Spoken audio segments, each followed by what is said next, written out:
సమాంతర సమరం.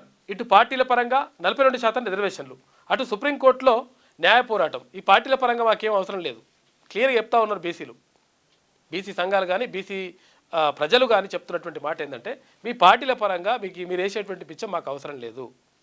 బరాబర్ 42% రిజర్వేషన్ ఇస్తాను, రిజర్వేషన్ ఇవ్వండి. ఇప్పుడు పార్టీల పరంగా అయితే ఏం చేస్తారు, ఒక పార్టీ ఒక దగ్గర బలమైన పెడుతుంది, ఇంకో పార్టీ ఇంకొక దగ్గర బలమైన పెడుతుంది. దాంతో ఏమవుతుంది, బీసీలను మొత్తం కూడా అనగదొక్కేసి బీసీలు రాకుండా చూసేటువంటి ఏర్పాటు చేస్తారు. ఈ 42% రిజర్వేషన్ ఒకవేళ పూర్తిగా అమలైందనుకో, అమలైతే అప్పుడు ఏమవుతుంది, ఏ పార్టీ అయినా కానీ బీసీ మాత్రమే అక్కడ గెలుస్తాడు, కాబట్టి బీసీలే వస్తారు అక్కడ.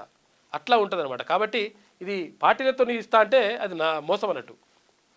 అటు సుప్రీంకోర్టులో న్యాయ పోరాటం ఒకేసారి చేపట్టాలని రాష్ట్ర ప్రభుత్వం నిర్ణయం. ఎందుకంటే ఈ పార్టీ పరంగా చర్చిస్తారంటే ఏది చాంద్రాయణ గుట్ట, చార్మినార్, మలక్పేట, తర్వాత ఇక్కడ ఉంటుంది కదా యాకుత్పుర, ఈ కుత్పుర అని ఉంటుంది కదా, ఇట్లుంటుంది అనమాట. యాకుత్పుర, బర్కత్పుర, ఇగో ఇట్లా. ఎందుకంటే గెలవని దగ్గర ఇస్తారన్నట్టు బీసీలకు, అట్లుంటుంది లెక్క. కాబట్టి ఇది మోసం, అనేది మోసం. ఒకవేళ అట్లా ఇస్తే పార్టీల పరంగా ఇస్తే ఒకేసారి చేపట్టాలని రాష్ట్ర ప్రభుత్వం నిర్ణయం. బీసీ రిజర్వేషన్లపై ఢిల్లీలో మేధోమదనం. జస్టిస్ సుదర్శన్ రెడ్డి సింఘ్వీతో మరి నిజంగా సుదర్శన్ రెడ్డి గారు మరి ఎటువంటి ఇచ్చిందో చూద్దాం. మరి నిజంగా ఇస్తాడా, మరి అటువంటి చేస్తారా చూడాలి.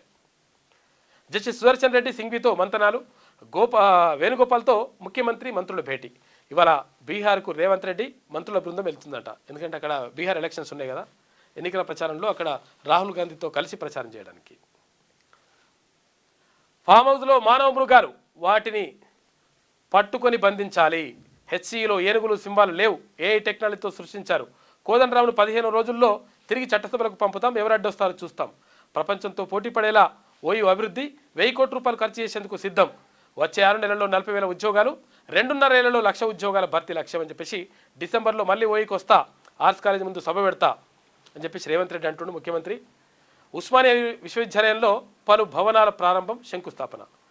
అడిగినవన్నీ ఇస్తున్న ఆందోళన ఏంటి, మనకు ఉద్యోగులకు మధ్య దూరం ఏంటి, చక్కదిద్దండి బట్టికి సూచించిన సీఎం. ఇక ఉద్యోగ నేతలతో చర్చించిన ఉప ముఖ్యమంత్రి అని చెప్పేసి ఒక వార్త కనిపిస్తూ ఉంది.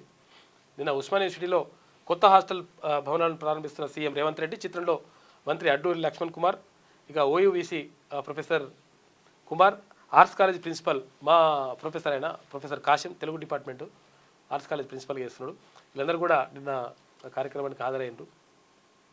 లేటెస్ట్ న్యూస్ తెలుగు మరియు ఇంగ్లీష్ అప్డేట్స్ కోసం ఇప్పుడే క్యూన్యూస్ అఫీషియల్ యాప్ని ప్లే స్టోర్ నుండి డౌన్లోడ్ చేసుకోండి. సరికొత్త సమాచారాల కోసం క్యూన్యూస్ వెబ్సైట్ని ఫాలో అవ్వండి. ఛానల్లో ప్రాంతీయ, జాతీయ, అంతర్జాతీయ వార్తలు వీక్షించండి. లైక్ చేయండి.